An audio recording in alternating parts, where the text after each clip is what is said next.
Hello and welcome back to Hydroponics Daily, your go-to podcast for everything soilless cultivation. I'm your host, Dr. Russell Sharp, the founder of Utrema Limited.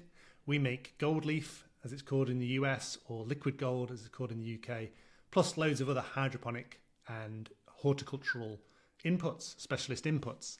Today, I thought I'd go through a graph I created on Google Sheets. Yes, it sounds boring, but it's about hydroponics, and it really gives a summary of the state of, or a snapshot, should we say, of the state of the hydroponic industry in the UK. And I've plotted the number of hydroponic companies formed in each year and the number that have been dissolved, the number that have gone bankrupt or gone into administration or whatever you want to say, stop trading basically.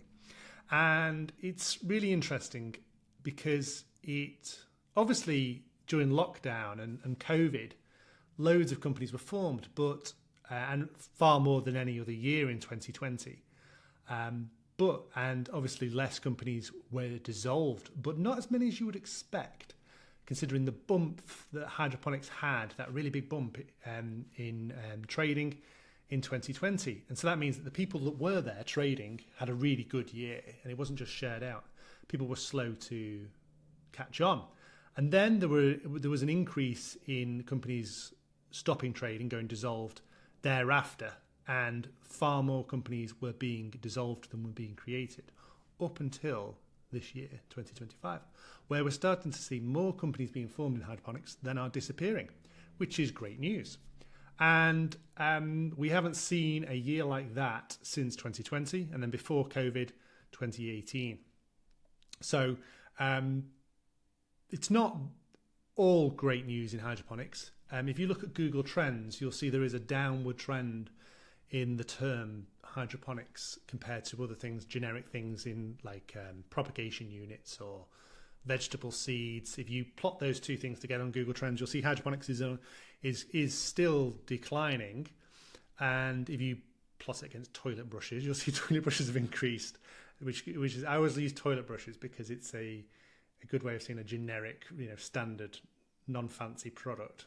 And you can see sort of like the trend for retail products with toilet brushes, and you can see that hydroponics is going down and standard normal goods are going up.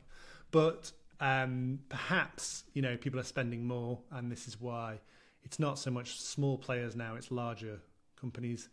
And so you can see that the company data is showing that it's a lot healthier. The actual businesses that are forming in hydroponics is a lot better. So this is not just grow shops, this is not just hydroponic companies, this is any company with the word hydroponic or hydroponics in their name. I've not gone into the detail and studied what they're actually doing, and then there will be other companies that are in hydroponics that have not got the word hydroponics in the name, and so don't come up on the Companies House data. So in the UK, we're very lucky. We have this thing called Companies House, and we can look at other people's data and their accounts and things like this in some detail, account summaries and things like this. In many countries, you can't have this. I think in New Zealand and Australia, you can do that because they're former colonies. Whereas in the US, I don't think you get as much detail on companies' accounts as we do in the UK. Every company has to submit it to Companies House, and you can search them. And when I'm bored, I tend to search for my competitors and see how much cash they had in the bank in 2015 and things like this, boring things like this. So yeah, I think this data is good news for the hydroponic sector in the UK. I don't know, maybe you've got a similar information in your country and you can make a similar graph and let me know what you think. That's been Hydroponics Daily for today.